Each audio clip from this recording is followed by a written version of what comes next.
All right, guys, this lesson is all about properties of parallelograms. So we're kind of getting into what's called a quadrilateral unit. We talk about a lot of properties, a bunch of quads coming up. So first is the we're going to talk about is a parallelogram. So we'll list some 5 properties, we'll apply them, find some measurements, and then we'll get into is how do we prove that something is a parallelogram in the coordinate plane. So a few pages, it'll go kind of fast, but here we go. First property of parallelograms, opposite sides are parallel. So opposite sides are parallel. Number 2, opposite angles are congruent. Third one, opposite angles. Opposite sides are congruent.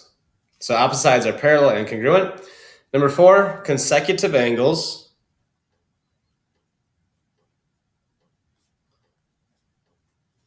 are supplementary, which means they add up to 180, right? And the last one, diagonals bisect each other. In other words, they cut each other in half. All right, so the 5 properties apply to the next set of problems, and we'll kind of go from there. All right, number 1. Direction of each quadrilateral below is a parallelogram. Find the missing measures. All right, let's try to fill in some pieces before we get going here. Opposite sides are congruent. Top's 15, bottom's 8, 15. Right's 8, left's 8. Opposite angles are congruent. Consecutive angles add up to 180, right? So if I take 180 and I subtract out the 68, I'm left with 112. And I believe we just answered all the questions right there. AD is 8. D to C is 15. A is 112. B is 68. And C is 112. 2 is to do the same thing. 21, 21, 29, 29, 127, 127. Consecutive angles add up to 180. So 180 minus 127 is 53, which means that guy is 53. And you can fill in the pieces over there. All right, number 3. Let's fill in some stuff. Top's 27, bottom's 27, left's 18, right's 18. Now, this piece right here, right? Remember the diagonals cut each other in half. So if this piece is 7, that piece has to be 7. And then right here, it tells you that from R to T, that is 30. So the whole thing is 30, and I cut that in half. Each of these pieces have to be 15. All right, to answer the questions real quick. U to T, 27. S to T, 18. V to S is 7. V to T, 15. All right, working over here. Kind of always gives you one of these things. So measured angle FED, this whole thing down here is 134. Which means if 71 of it's right here, what's left for that piece, right? So if I take 134 and I subtract off the 71, that'll leave me with 65. I'm sorry, 63. 63. All right, questions. Measure of angle DEC. I just did it. DEC, 63. CDE, CDE. I need basically all of this, right? Now remember, consecutive angles add up to 180. So if I take 180, I subtract off the 134, that's going to leave me with 46. So all of this angle right here is 46 degrees. Angle ECD, ECD right here. Remember, alternate interior angles. Kind of put like a little star or something. Alternate interior angles, right? So if this side is 71, that side has to be 71. If this side is 63, that side has to be 63. So ECD right here, 71. DFE, DFE right here. Okay, we know this. If this whole thing is 46, all that side's 46. If 21 of it's right here, I just got to subtract to get that piece right there. So 46 minus 21, 25. There you go. All right, number 5, we got a label, then we'll plug in some pieces. Once again, we're going to use alternate interior angles for these ones, right? So just remember, like, this angle is congruent to that one and so forth, right? All right, it says XY is 15, which means that side's 15. WX is 22, which means that side's 22. W to T is 23, so that diagonal is 23. That piece is 23. Z to X, this whole thing is 52, right? If I cut that in half, 52 divided by 2, 26. Angle WZY, WZY, all of this is 72 degrees. WXT, WXT. So WXT, this piece right here is 35. ZWT, ZWT, this piece right here is 59. All right, let's go to work. First one wants a ZW. ZW 15. We already got that. Z to Y 22. T to X 26. W to Y, so all of this diagonal 23 and 23, 46. Angle TZY. TZY. It wants that piece right there. Alternate interiors. If he's 35, he has to be 35. XYZ, XYZ, all of this, remember, right? So remember, these two angles are supplementary, right? So if I take 180 and I subtract off the 72, I'm left with 108. XWT, that would be right here.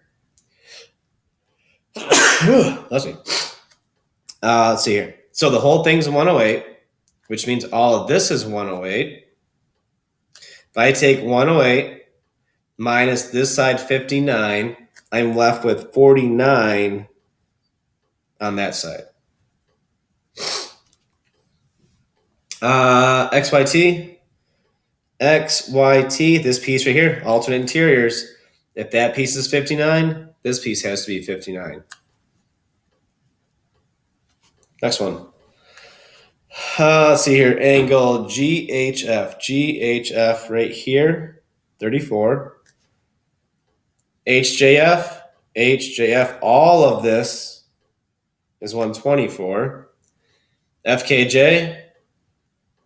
This piece right here is 79. All right, questions. GFJ. GFJ. Remember, these guys are supplementary, right? So if I take 180 minus 124, I'm left with 56 for all that angle. So this is also 56. This guy is 124. Next one, FGH. FGH. Oh, just did it. All of that, 124. HFJ. HFJ. This piece right here. Alternate interiors, 34, 34.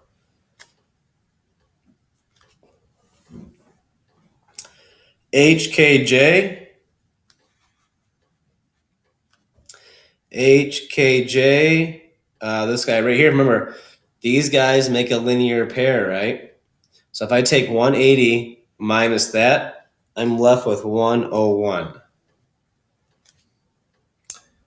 JGH, JGH. It wants this piece right here. Okay, we can do this.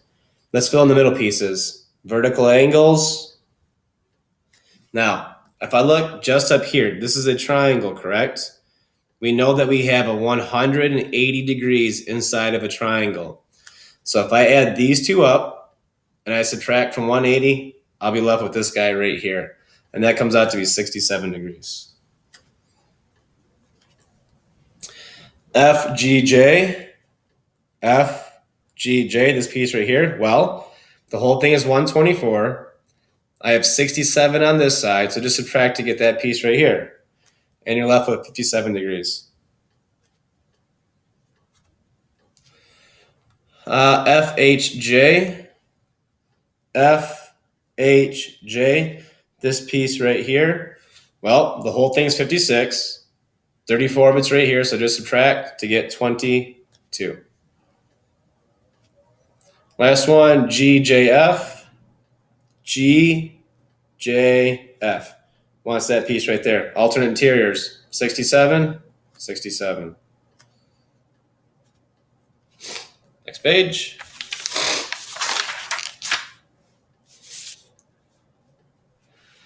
All right, some algebra. We got to solve for x on a few of these ones. And you apply some properties, right? Well, we know the parallelograms. We know top is going to bottom, set them equal, solve for x. So 9x minus 25 is 5x. Plus 7, subtract 5x from both sides. Add 25 to both sides. 4 goes in there 8 times. Number 8, same thing, but I want you to find yz at the bracket, so you got to plug it back in. Congruent, set them equal. 11x plus 1 is 19x minus 31. Subtract 11x. Add 31 over. 8 goes in there 4 times. Plug it back into yz. When you do that, you get 45.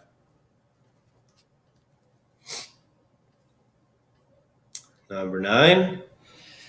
Okay, what pieces is it talking about here? So it's talking about TV. So from here to here is 74. Now, if I cut that in half, that'd be 37 here and 37 there.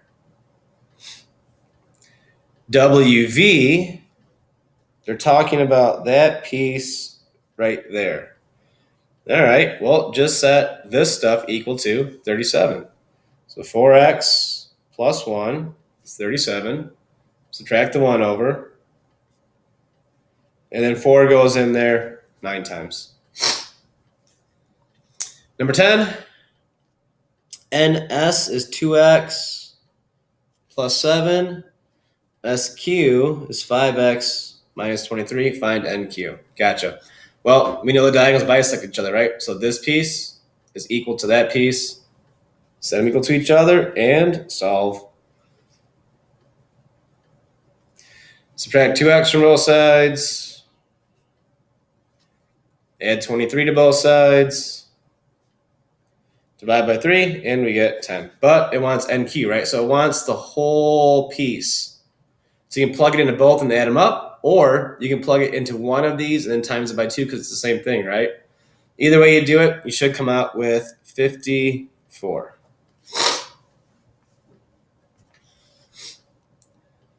Number 11, we know opposite angles are congruent, so set that guy equal to that guy. And then we got to find angle B once we're all done, right? So 6x minus 15 is 4x plus 11. Subtract 4x. Add 15. 2 goes in there 13 times. All right, so first I got to do this. If I plug it into angle A, that's going to give me 63 degrees. And remember, these guys have to add up to 180, right? So if I take 180, subtract out the 63, that leaves me with angle B to be 117 degrees. Number 12, consecutive angles add up to 180, right? Combine like terms, equal it to 180. 3x, 8x, 11x. 5 and negative 12 is negative 7 equals 180. Add the 7 over, and then x goes into 187 17 times. But it wants angle R, right? I'm going to plug in there because I know that this angle is congruent to that angle, right? You get 56 degrees. 13. All right. Angle KLH is 134. All right. Consecutive angles, they have 180, right? So 180 minus that gets me to, let's see here, 134 minus 180 minus 134 is 46. I have 25 over right here. The whole thing's 46, just subtract. That gives me 21. I did that because I know these angles are alternate interior and they're congruent. So I can set this guy equal to that guy now. So 4x plus 9 equals 21. Subtract the 9 over.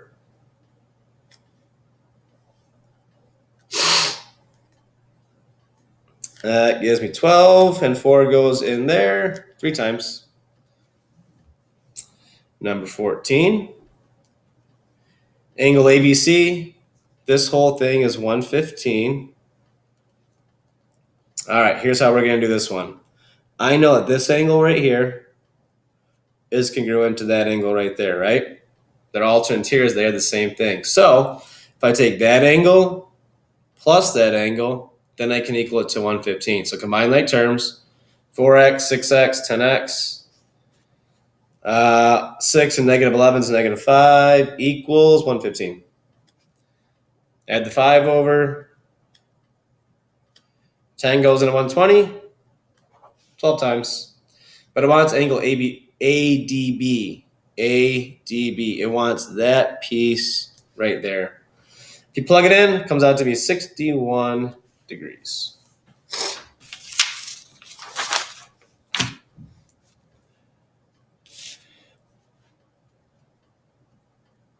All right. So next task is we got to prove parallelograms in the coordinate plane.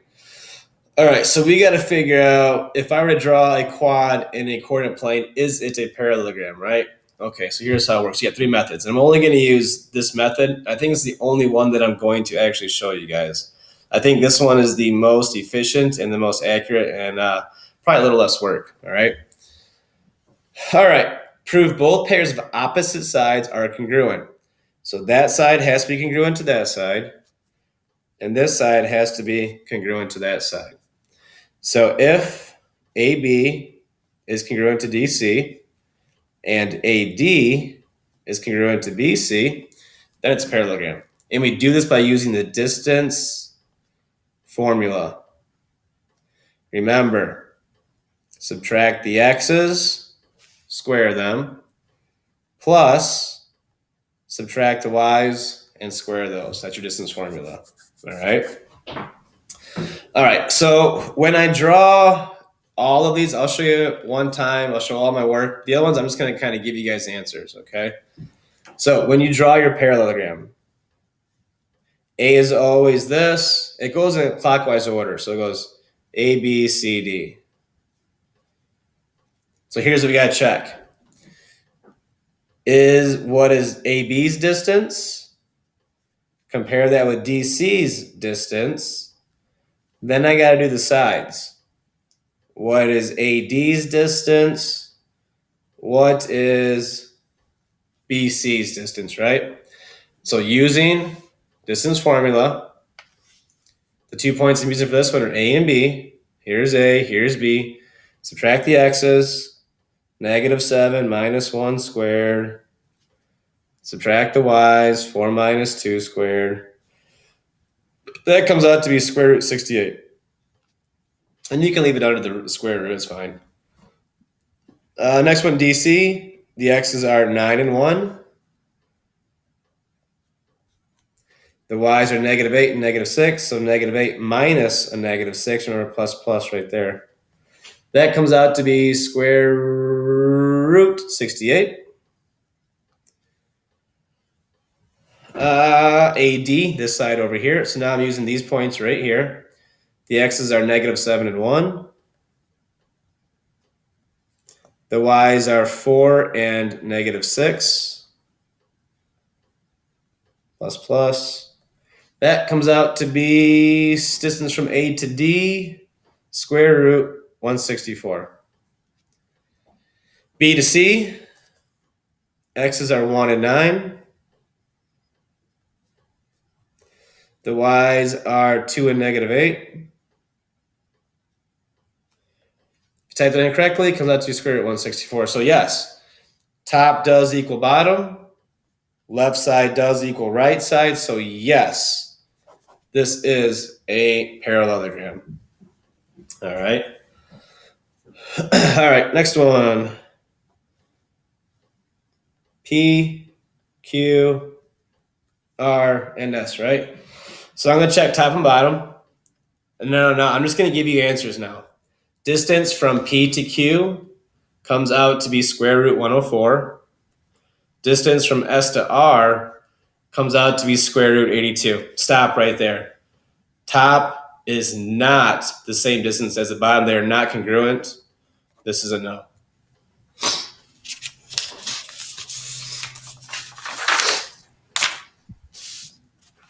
Same thing on this page, just some more practice. Once again, I'll kind of give you guys the answers. Parallelogram, W, X, Y, and Z. All right, here. So let's do WX.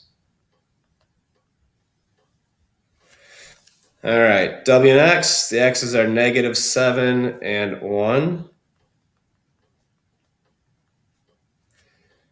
The Y's are -4 and -6.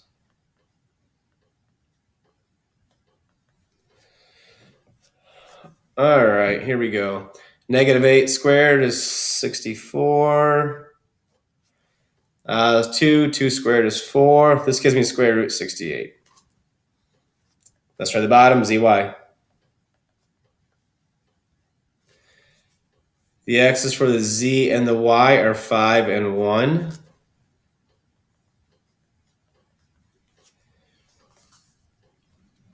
The y's for the z and the y are -13 and -12. All right, this gives me 4. 4 squared is 16. This gives me -1. -1 squared is 1. Square root 17. Top is not congruent to bottom. No. All right.